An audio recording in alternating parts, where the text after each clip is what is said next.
광주시 불원면. 한국 어디에나 있는 농촌 마을이지만 이곳에는 불국사만큼이나 큰 절이 두 곳이나 있었습니다. 서울로 곡식을 나르던 거대한 창고도 있었죠. 한때 불원에서는 수많은 이야기가 오갔습니다. 그 모든 이야기들이 지금은 시간 속에 숨어 있습니다. 화창한 봄날 그 이야기들을 찾으러 떠나봅니다.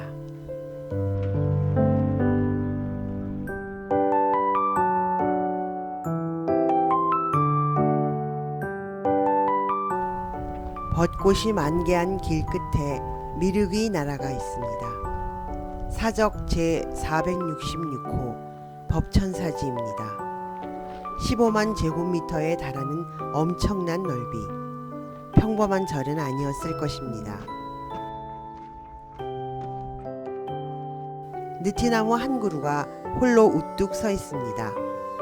임진년의 전쟁으로 불타버린 절터에서 자라난 느티나무. 이리저리 뒤틀리면서 서 있는 느티나무가 꼭 법천사의 운명을 말해주는 것만 같습니다.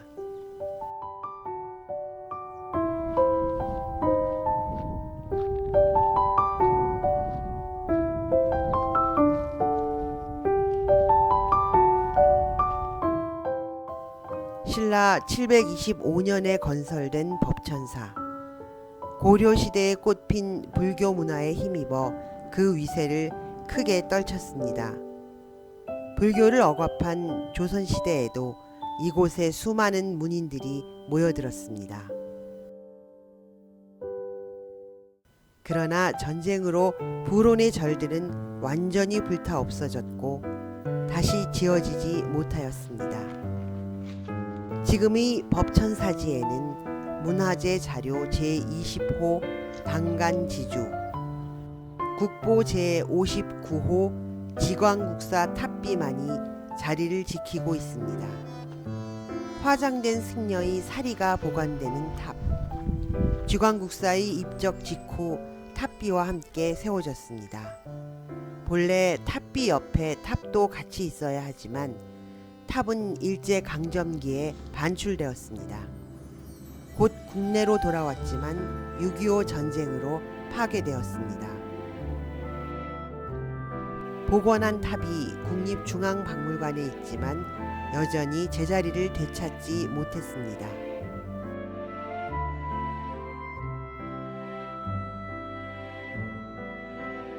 아름다워서 슬픈 법천사지는 지금도 잊혀진 채로 남아 있습니다. 발굴 작업에서 복원까지 법천사가 우리 옆에 다시 돌아오려면 기나긴 시간이 필요하겠지요.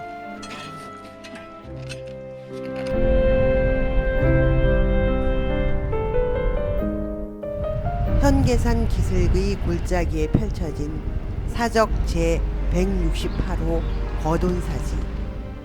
부처님의 미소와도 같은 아늑한 곳입니다. 25,000 제곱미터에 달하는 거돈사지. 약 20여 칸의 대법당이 있었을 것으로 추정됩니다. 임진년의 전쟁 이후 불원이 중심지로서의 역할을 잃어버렸고 두 절들도 다시 지어지지 못하였습니다. 절터로 들어서자마자 보이는 이 비석, 보물 제78호 고려 전기의 승려 원공국사의 탑비입니다. 해동공자 최충이 왕명으로 글을 지었다고 알려진 원공국사 탑비. 왕이 직접 명령해서 탑비를 만들었으니 거돈사도 법천사 못지않게 큰 절이었을 것입니다. 탑비와 함께 세워진 보물 제190호 원공국사탑. 지금 거돈사지에 있는 승탑은 원본이 아닌 재현된 물건입니다.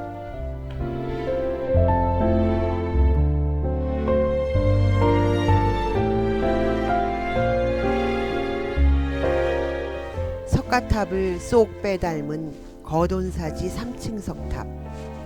보물 제750호로 지정된 이 탑은 9세기 신라 석탑의 정형을 그대로 보여줍니다. 홀로 쓸쓸하게 자리를 지키는 석탑 옆에는 거대한 느티나무가 있습니다. 1000년 가까이 살아오며 마을을 지켜온 느티나무입니다. 전란에도 무사히 살아남은 이 나무는 지금도 꿋꿋이 마을을 지키고 있습니다. 흥원창으로 가는 뚝방길 옆으로 금계국이 한가득 피었습니다. 창고는 사라지고 비석과 쉼터만 남은 흥원창. 이곳에서 섬강과 남한강 두 개의 강이 만나 한양으로 흘러갑니다. 도로가 발달하지 않았고 기차도 자동차도 없던 시대의 주된 운송은 강을 따라 이루어졌습니다.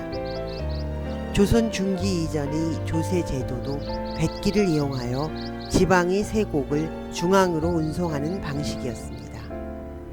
강원도 영서의 중부에서 오는 섬강과 충청도 북부와 영서 남부를 잇는 남한강이 만나는 이곳이 강원도 교통의 요지였던 것입니다.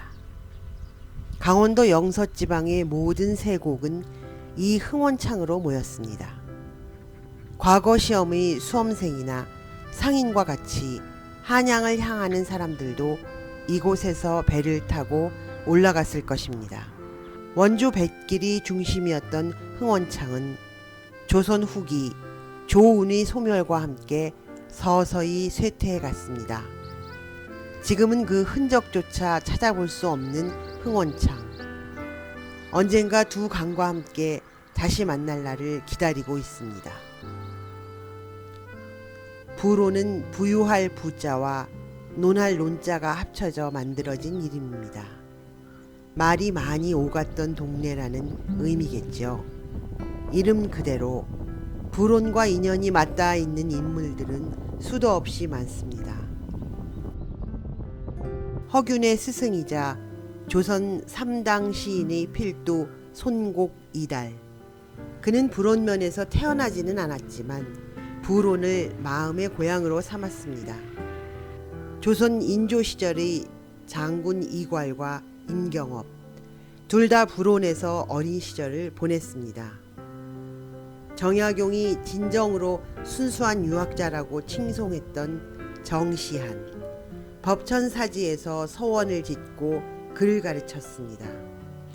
교통과 제도의 변화와 함께 쇠퇴한 불온처럼 그들 모두 당시 세상으로부터 소외되었던 방외인이었습니다.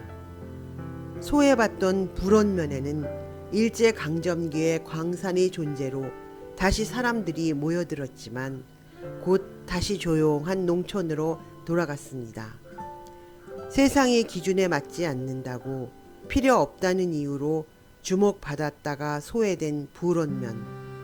언젠가 문화가 도시 지역의 핵심으로 부상할 때 불온은 다시 말이 많이 오가는 동네로 변화할까요? 소외받던 과거를 빠져나와 다시 빛을 볼 그날을 기다리며 불온은 오늘도 고즈넉하게 잠들어 있습니다.